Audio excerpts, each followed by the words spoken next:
Hello, I'm Todd. We're on Boehm, and this is Bunny Hugs and Mental Health on YouTube. Thank you for joining me. This episode, I'm speaking with Lisa Boehm. She is a grieving mother. She's also a grief mentor. She's an author. She's a podcaster. Her podcast, Rising Strong, Mental Health and Resilience, is out there in podcast land everywhere. She lost her 18-year-old daughter a few years back, and now she is sharing her experiences with others and helping others to grieve. She's just a really, really sweet, wonderful lady. So without further ado, I give you Lisa Boehm.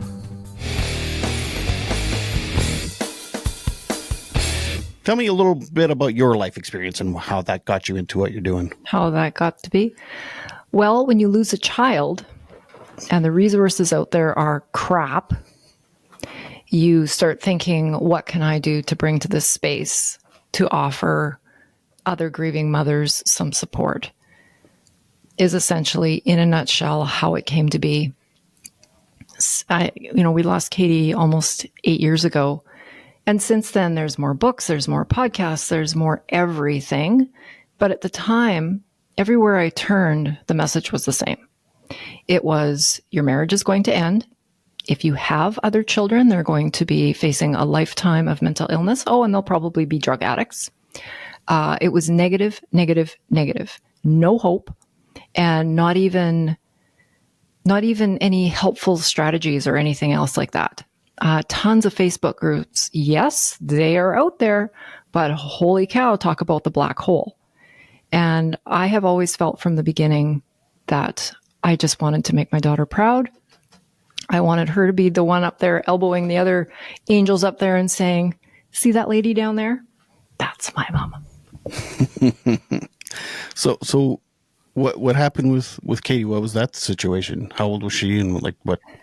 Yeah. If you don't mind me asking. No, I'm an open book. Katie was in grade 12 at Campbell Collegiate, and it was December, and she had been working in our home office. It was a normal night. In fact, we had had a very colorful conversation about Trump at the dinner table, and she was in the office doing an English assignment. Trumpers. Oh, no. Oh, I'm kidding. I didn't think so. Not at all. In fact, she was busy texting her friend, or her boyfriend rather, at the supper table saying, we got to talk about Trump. It was all the lead up to the election stuff. And Katie did not align with his thoughts at all. She was anyway. Yes. Anyway, I don't want to make it political. No. That's a whole other that's fine. podcast. Anyway, she had been working on an assignment in our office and just said, "Oh, at 7:00." She's like, "Oh, I got to run a quick errand. I'll be back." And out the door she went at 7:00. And at 10:00, we got the knock on the door that every parent fears. She had been going southbound on the Ring Road, so just past Sask Polytech, where it was once a very dark curve, and heading kind of around the corner towards Albert Street. And the police that came to our house that night said that it just looked like she had missed the curve, and her car crossed the ditch and hit a semi. God. Well, I mean, I'm extremely sorry that happened. I can't. I don't know. Did you ever have depression or anxiety issues prior to? Okay. Yes, my mental health goes back 23 years. Okay. Yeah. It's weird. It's like sometimes it's almost like when I was in those states of mind, it was like I would think of the most awful things that could happen to my family, and almost like this dark. I like, fantasy is not the right word, but it was like I purposely made myself feel as shitty as I could, but I could never imagine that actually being a true story. You know what I mean? So, yeah, that's horrible. And so what was the next month like? I couldn't even tell you, Todd. You become so numb and just so disconnected. I remember even talking to people, months, even years down the road and telling them, a little tidbit of Katie's funeral service. And they very kindly said, I was there. No recollection. As much as people talk about baby brain and, these periods of your life when your brain just is not working well, I think grief brain is a real thing. But what I do remember is just thinking, how did this happen to my kid? She had just received an entrance scholarship into the Faculty of Nursing 6 days prior for a 95 average. She was the kid that I didn't even know how to log into Power School or whatever they call it now to check your kids' attendance and their marks. I didn't have to. She'd come home and say, I aced the economics test, got 98. You had a test. Okay, great. She had the best boyfriend in the world. She was dating the son of a doctor that I worked with, who was honestly the best boyfriend that, anybody, a mother could want for her daughter. And she was always health focused. She had been a dancer, a competitive dancer, a good chunk of her life. So healthy eating, exercising, all of this was just part of her daily routine. And she just had a good chip on her shoulder. She was really clear that drugs were not okay.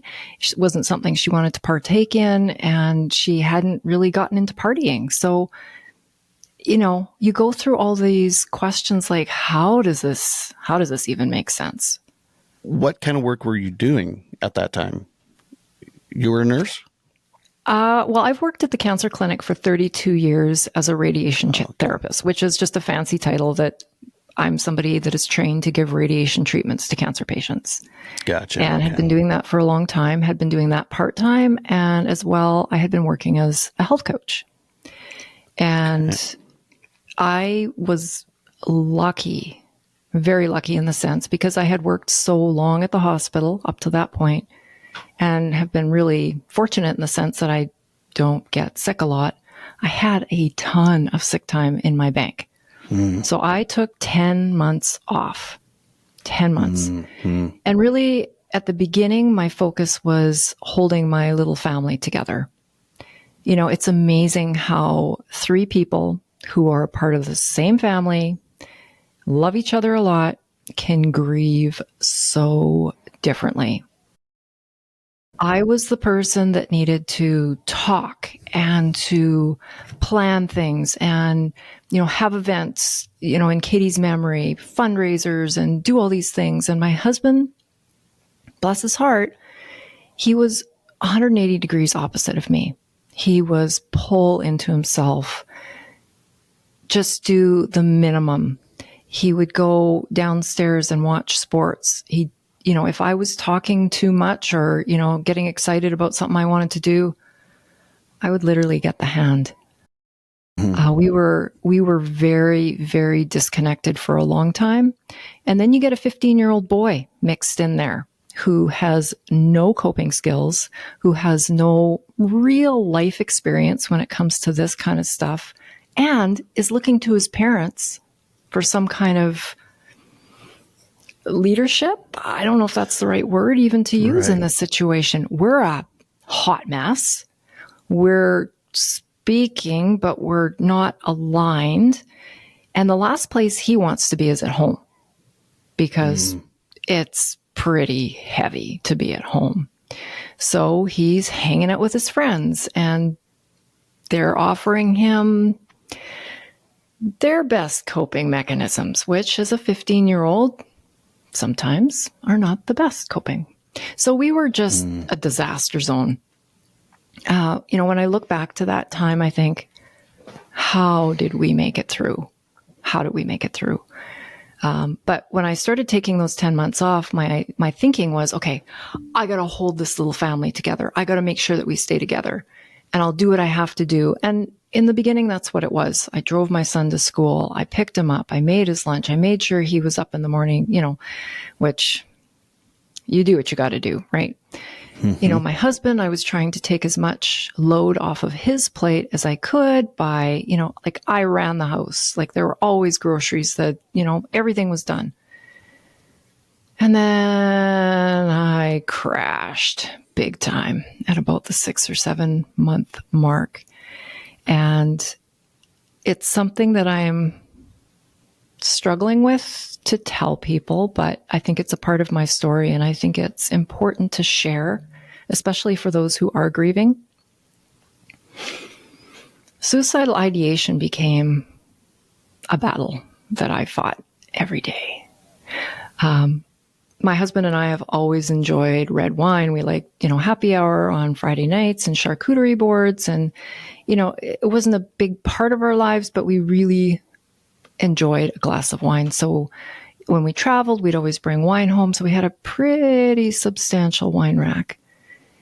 And as somebody, as you can imagine, after you lose a child, I had a collection of sleeping pills that were, you know, a new box has, I don't know, 30 to 60 pills in it. And I remember counting those pills out, and I remember counting the bottles of wine and just not actively prepared at that minute to do something, but making a plan.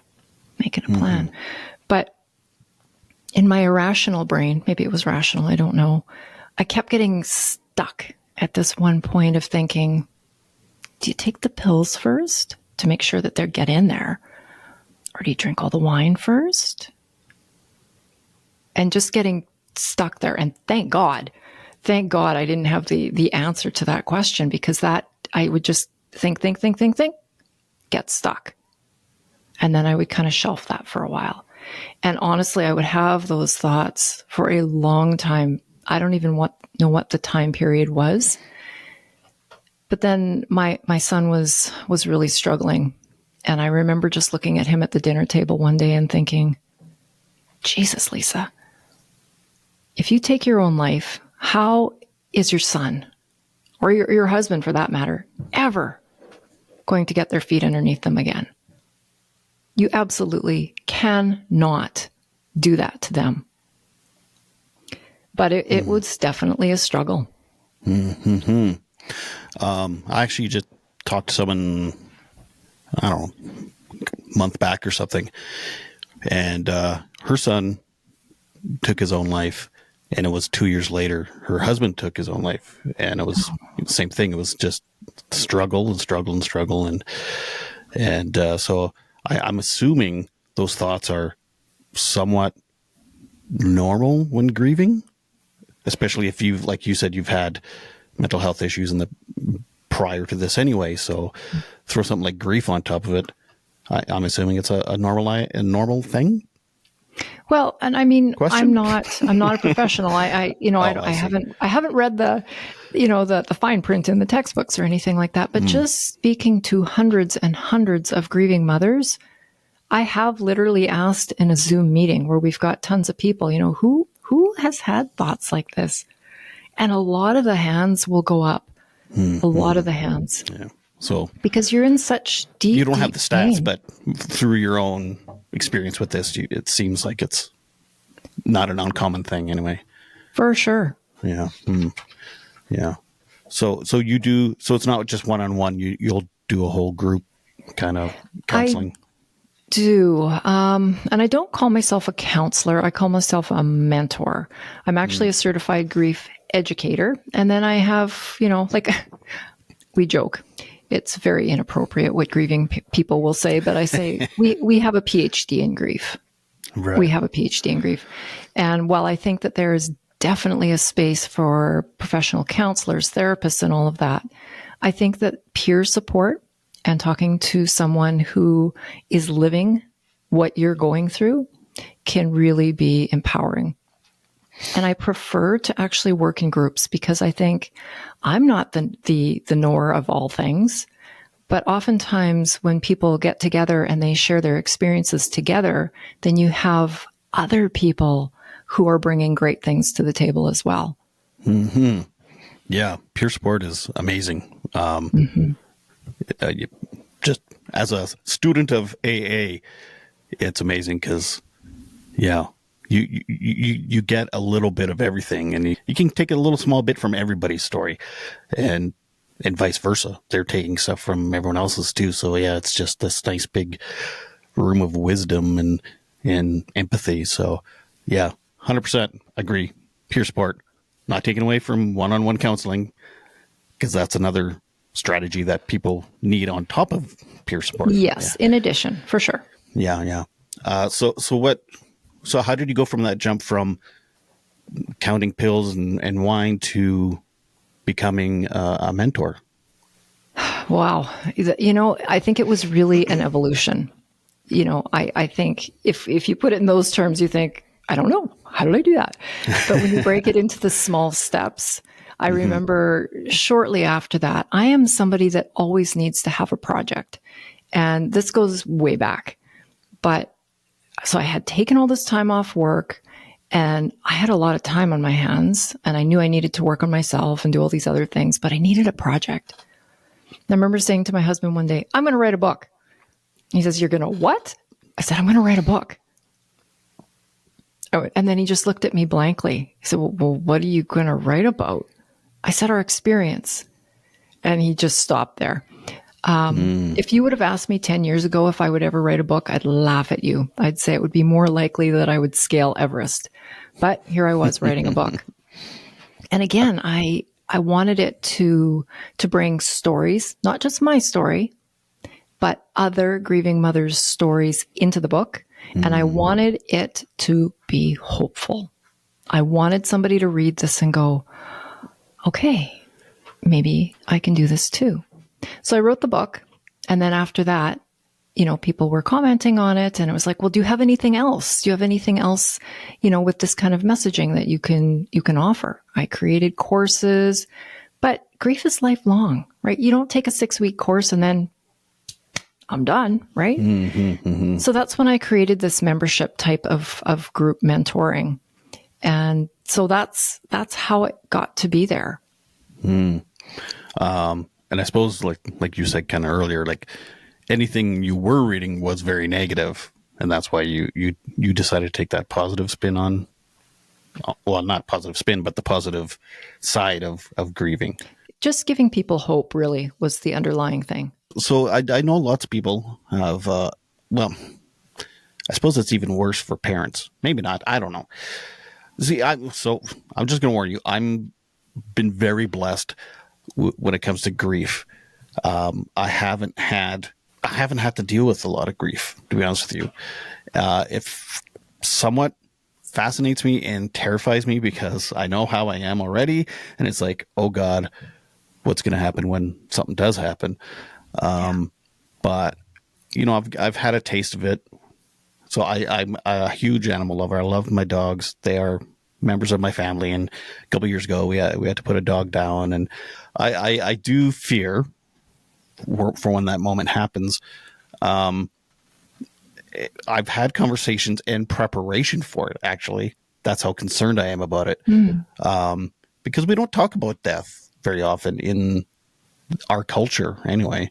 I think other cultures, other countries, it's like there's festivals and all types of things that they do. But it's very taboo for some reason around. Maybe not taboo, but it's just people don't want to talk about it for whatever reason. But so I've actually been preparing for when this comes. And I think I've got some good advice. I've been told that grief can also be very beautiful at points. And I had I would call him a mentor for a while in my life, that he said it's, grief is also a choice. Not grief, but how you grieve is a choice. I'm just curious what your thoughts are on that. I would absolutely agree. I think just about everything that happens in life happens out of our control, but the only thing we control is how we react. I prefer, as much as possible, to grieve with love, if that makes sense. I could look at the fact that I only had Katie for 17 and a half years and be really ripped about it and really broken and really fixated on that point, that I never got to be the mother of the bride. I never got to celebrate her graduation. There's a million things that she never got to do and I never got to do with her. I could fixate on that. or I can focus on the fact that I had her for 17 and a half years. As I said, I've worked in oncology forever. I know plenty of families that did not get 17 and a half healthy years with their kids. We had the ability to go on a lot of trips together. We created a lot of memories together. As I mentioned, she was as healthy as a horse. You know, we got to do so much in those 17 and a half years. And I am blessed and grateful for every second that we had together. And I also choose to grieve in a way. Some people might get tired of me talking about Katie, but that's part of me keeping her memory alive. I love to share ridiculous things that she used to do and create projects around her. I used to collect, prior to COVID, used bridesmaids' dresses or grad gowns and donate them to schools, because it became evident to me after she passed away that not every family can afford all the fancy stuff at grad time. Doing little things like that in her memory. That's the way I choose to do my grief. But it wasn't always like that. Like when you first started grieving, did you have that mindset already? I had that mindset, but I didn't. I think we all need to go through acute grief. Like you can't take grief and say, I'm just going to put you over there because I'm going to do this other thing. I think we do have to go through that gross, yucky part of the process. We do. Yeah.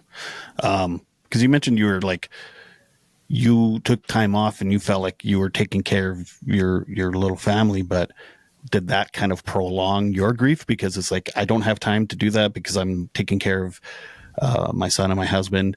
And that's kind of what caused the crash was like, oh, I haven't taken enough time for me to actually process everything.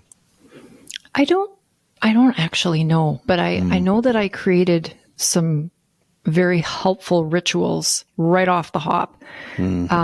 Katie died early December, and just the timing of it all, we made our son go back to school a week after. And while that might sound a little bit cruel, the reason we did is because that was going to be the last week of school before the Christmas break. And we knew that if he prolonged going back to school until January, it would be even harder. So we said, you know what, go back some half days, go back a class here and a class there, but ease into it, just do it that way. So my husband would take him to school, drop him off. My husband would go into work for a couple of hours. I don't know how he did it. Pick our son up and then come home. And during that time, when they were pulling out of the driveway, I would literally get a cup of coffee and have coffee with Katie. We brought her ashes home. And in the beginning, her ashes sat in the great big picture window in our front room. And there was her picture, her urn, and, a few little tokens. And I would literally pull up the chair right in front of her picture and right in front of her urn. And I had a little ritual where I would have coffee with her. And I have not been a very religious person in my life, but I would say the Lord's Prayer because I didn't know how to pray. I didn't. And then I would talk to Katie. And some days were an hour or more, and I would pour my heart out, what I wanted to say, what I never got to say, what I regret, all the things. And usually it was, the big snotty cry. And when I think about it now, I think, man, that was really good therapy, actually.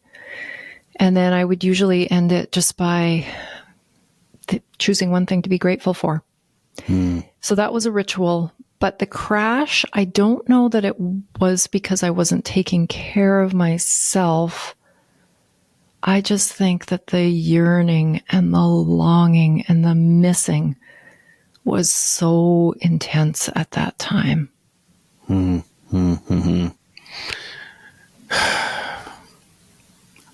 don't want to have grief, Lisa. It sucks. I'm not going to lie. How often do you have to deal with people, especially, mothers, I suppose, because that's who you normally talk to, that are just struggling with guilt Oh, because I'm assuming that's what I'm going to feel. Even if it's someone I don't even know that dies, it's like I feel guilt. It's like, oh, I should have said hi to them more often or something. It's like, oh God, I can imagine if it's a child. well, I would say, and I literally have asked my group numerous times, what's your biggest struggle? Because then that helps me create content and what we're going to talk about and all kinds of things. Hands down, 100% guilt. Mm. And when you think about it as a parent, it doesn't matter if you're a mom or a dad. When it boils right down to it, you think, I've got one job. I've got one job to keep my kid alive, to keep them safe. And Katie's accident was just that. It was an accident. I can't blame it on drugs. I can't blame it on someone taking her life. I can't blame anyone. In fact, the accident was Katie's, technically. Mm-hmm. But I remember sitting in a counselor's office, and this was 3 years out already, Todd. And the tears were just coming down my face. And she said, I can't remember what she asked me. And I said, I failed Katie. I failed her. I failed to keep her safe, even though my head, my logical brain was saying, you couldn't have done anything. But you feel that guilt. And then there are situations where kids have been doing drugs and maybe mom and dad didn't know. They feel guilty. How come I didn't know? Or in those situations where kids have taken their lives, how come I didn't know? How come I didn't stop it? How come I didn't come home at that time? You know, what if? Mm-hmm. That is a huge struggle. And I do have... Is that a choice? What's that? Feeling guilty? Yeah. Yeah. Yeah. Okay. It's like I said before, it's perception. It's a reaction. And so I have something that I work through with grieving moms, and it's very short, but it's essentially a questionnaire, and it's just a lot of self-reflection, and, do you have a crystal ball in your back pocket? I don't. Do you know the winning lottery tickets on Friday? I don't. Do you know what your spouse, your partner, your kid, your dog is thinking right now? No. Did you do these things for your kids? Did you provide a loving home? Did you, all these things, so that they can start looking at things in a more realistic lens. I am a good mom. I did everything for my child. I did not purposefully put my child in a dangerous situation that I knew would lead to their death. Mm-hmm. And it's a tough reality. It takes us about an hour to work through, but you can just see the shoulders drop and almost the light bulbs go off over people's head, just because what I try to do is help them think about things from a different angle. Yeah. I even if the light bulb doesn't come on, it may flicker, and I'm sure that's the start. It's like, right. Oh, wait a minute. Yeah. Yeah. Yeah, that's good. Have you noticed, maybe even you went through this, the parents that do lose a child and have another child, they then become overprotective of that child? I think there's two different ways that people parent, and I've seen both, and I've probably been both. I've seen overprotective. That was me. I don't know even if I'd go so far as to say I have PTSD, but when I hear a siren, Todd, it just about turns me inside out. I've done a lot of work around that. I've done EMDR. I'm better. But my poor son, man, I would hear a siren and I'd instantly have to know where he was and that he was safe. Same with my husband. And that went on for years. And I think they both understood.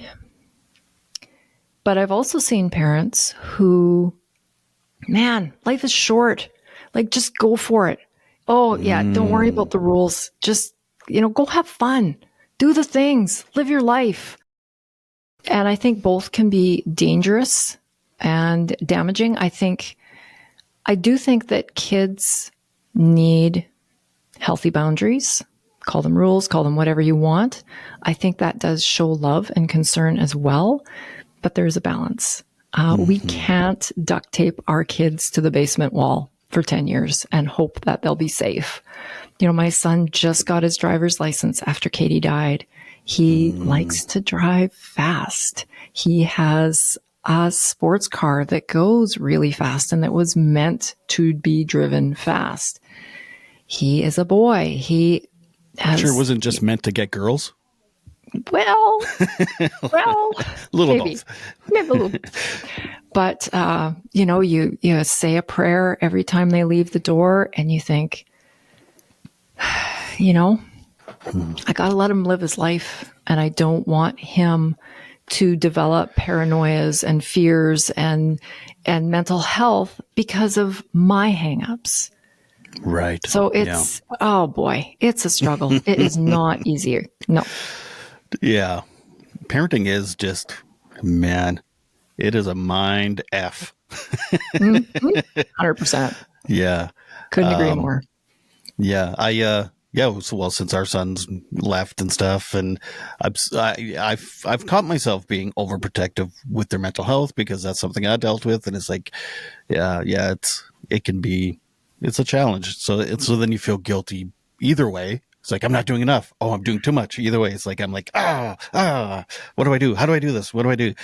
Right. And then, then I get a clear mind for a second. It's like, you know what? I'm alive. I figured stuff out. I can't help him through every situation. He's his own person. There's going to be stuff where he's just going to have to like learn on his own. And that's just the way it is. And, and I turned out okay-ish. There you go. So yeah, but at the same time, you're there to support. It's funny you said balance a few times, and that was something that my mentor used to say all the time to me. He's like, it was like his answer for everything. It was like I'd come in and ask him something. He's like, "What did I tell you last time?" It's like, "Oh, right."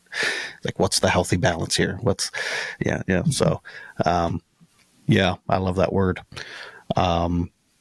So what's the name of your book? Is it an anthology of other people's stories too?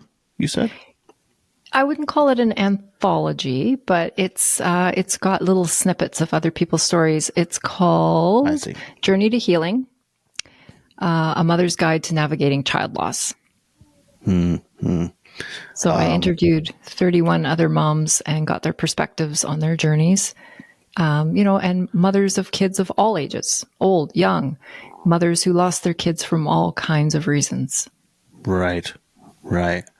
And I suppose that makes a difference in how people grieve too, is how a child is lost. Or is that not? I would say addictions and suicide have a whole other layer.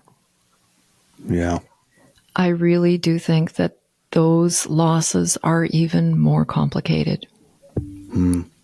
Yeah. And there's record-breaking numbers right now of both of those. So, yes. So you've started a podcast besides the book, besides the mentoring. And so maybe, tell me a little bit about the podcast. Well, I had this idea. As I said earlier, I love stories. I love listening to people's stories. I think there's power in stories. So I've had this idea for a while that I really wanted to do something around people's stories, but not just stories of adversity. And ever since we lost Katie, I'm always looking for stories that inspire me with hope. So I've been kind of mulling over this for a while. And then when mental health really showed up in my house, my family, my extended family, and I was staring mental health in the face again in the mirror, it just became clear to me that that's the direction that my podcast would go, is mental health and resilience. And it's really that resilience and that piece of hope that I'm really excited to share. And, we've had some really exciting people on the show already. And just interesting, it's just been people that I've met who've shared their stories. Jacques Delorme has been on there. If you haven't had him on your podcast, I highly suggest that you do. He shares his story of just a horrific accident and how he's worked through that and the work that he does now, which is very inspiring. Ty Strawford has been on there. And for a 21-year-old guy who's faced some pretty dark times, he is very insightful. In fact, I had a full-blown Oprah aha moment when I was interviewing him. And just the other day, I was interviewing Chris Beaudry from the Broncos coaching team, or coaching staff rather. And just, I get so much out of talking to these people. And then I've been doing some solo episodes in between as well. So it's just been another platform, I think, for people to offer them some hope when things are a little bit dark. Mm-hmm.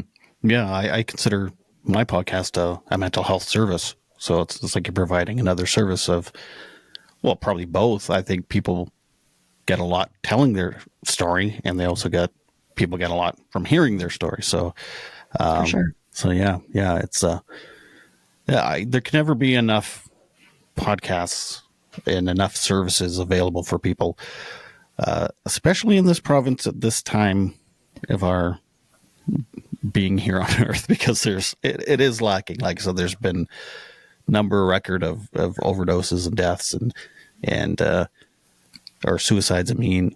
I think, actually, don't quote me on that about the record number of suicides, but definitely record number of overdoses.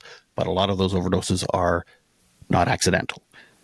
Yeah. I'm trying to get it. So yeah, that's amazing that there's one more service out there. Well, and I think everybody does things differently. Like, I think, your guests and the way you do things is going to be different from mine. And, I think that, like you say, just if we can offer more things to more people, I think that more is better. Mm-hmm. It's like if there was only one counselor, that's why you try out a whole bunch of different counselors until there's a right fit that is right for you. So yeah, exactly. More the merrier. And then you've got a speaking gig coming up in January. Do you want to talk about that event at all? Actually, I have two. I will be speaking at the Regina Women's Network on April 9th, and we'll be talking about resilience. And that's actually a lunch and learn kind of a situation. It's going to be at the Flats. If anybody's interested in joining us, they can connect with me. And I'm just so excited to be speaking at the More Joy event, which is January 24th rather. And Ty Smith from the Broncos will be the keynote speaker. And we actually just met online on a Zoom call with Crystal Lee Froese just earlier this week. And I think it's going to be a fantastic event. Obviously, his story involves grief, massive grief. And I just feel like his approach to grief and his approach to mental health and everything is very aligned with the way that I am choosing to do my grief. So I think that it's going to be a very powerful event. Mm-hmm. And for those of you that don't know, Ty Smith, he was in the bus accident here where 16 people were taken. And he also was a recent winner of Canada's Amazing Race. Amazing Race Canada. Yeah. Amazing Race Canada. Oh, yeah. Yeah, right. Mm-hmm. Yeah. And it's a great event. I spoke at it last year, and I don't know if I did it. I don't know if I did a good job or not, but I did it, and it's just a great event. So, yeah, go even if you're not in Regina, go to Regina so you can go to the event. Yes. And I would say that, it's just like any kind of event. Every time it gets put on, Crystal Lee, it gets better and better every year. So I think that, and I think the ticket prices are quite reasonable. I want to say $55. Don't quote me on that, but it's $55 at the door, $45 right now online.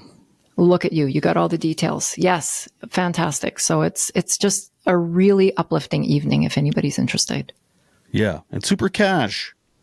I've been to a couple kind of big gala mental health things lately, and it's, I'm just not comfortable there. You know what I mean?